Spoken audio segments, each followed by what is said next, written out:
Azerbaijan Grand Prix is just around the corner and it's already time for the sixth race of the season. Max Verstappen and Red Bull head to Baku as leaders in the championship, but will they be able to maintain the lead? Open in 2016, the Baku City Circuit was designed by Hermann Tilke, a unique street circuit, a narrow and technical second sector, but with the longest straight on the F1 calendar, which is 2.2 kilometres long. The Baku City Circuit is not your typical street circuit. The circuit is 6 kilometres long and has 20 corners. The part near the castle is very picturesque. On June 19th, 2016, Baku City Circuit was used for the first time during the European Grand Prix. It became a boring parade, and so Tilke's new circuit received a lot of criticism. However, those criticisms disappeared after spectacular races in 2017 and 18, then under the Azerbaijan Grand Prix name again. However, the last edition of 2019 again looks suspiciously like 2016. After the victories for Nico Rosberg, Daniel Ricciardo, Lewis Hamilton and Valtteri Bottas, Valtteri Bottas was the most recent winner, with the Finn grabbing pole on Saturday and managed to keep Hamilton behind him throughout the race. Despite the great pressure from the world champion, Bottas took revenge for the 2018 edition where he suffered a puncture from at the head of the race. From Max Verstappen, Azerbaijan has not yet been a happy hunting ground. He has never been on the podium and even crashed out in 2017 and 18. In 2017 due to technical problems, and 2018 due to that famous crash with Daniel Ricciardo. In 2019, Max Verstappen took fourth place.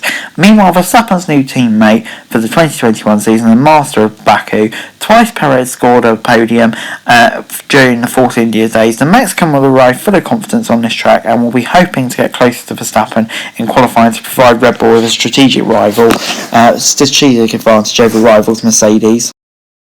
The 2021 F1 season is set to be the first truly exciting title battle since 2018 when Lewis Hamilton was battling Sebastian Vettel. Red Bull and Mercedes are very close on every track, leaving the battle for the championship wide open. Max Verstappen and Red Bull grab the lead in the standings after a strong performance in Monaco, but Mercedes will be looking to bounce back after their dramatic weekend at the other street circuit. The weather is getting better in Europe. After a cold start, weather.com expect this weekend to be at least 25 degrees. The chance of rain is nil during the whole weekend, but there is a lot of wind, and on Sunday this will be a really big factor. Then there will be northerly winds with speeds of up to 39 kilometres an hour.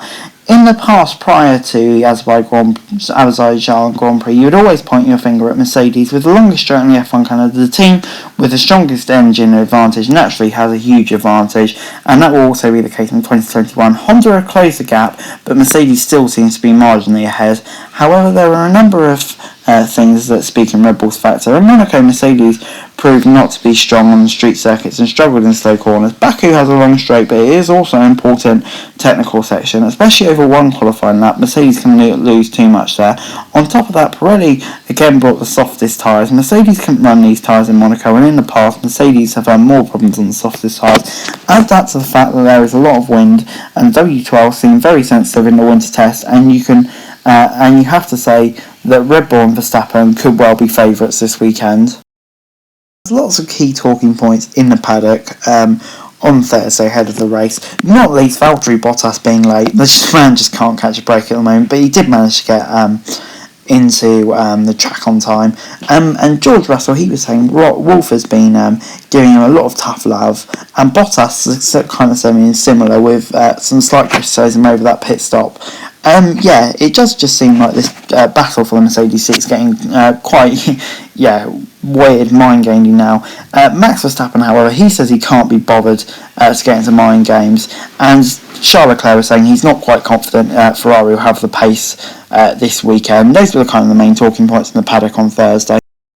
Pre-practice 1, Max Verstappen topped the time sheets ahead of Charles Leclerc, Carlos Sainz and Sergio Perez. Lewis Hamilton was 7th for Mercedes.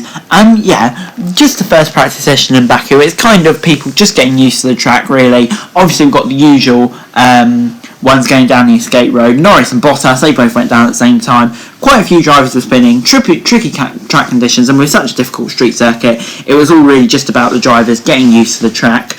After a 2-year absence, and in FP2 we started to get some proper lap times in. There was an incident for Charles Leclerc and Nicholas Latifi whose engine stopped. Except for that, it was a fairly incident-free session. And Sergio Perez, who'd have guessed that, topping the timesheet with Max Verstappen in second. Both of Ferraris followed behind.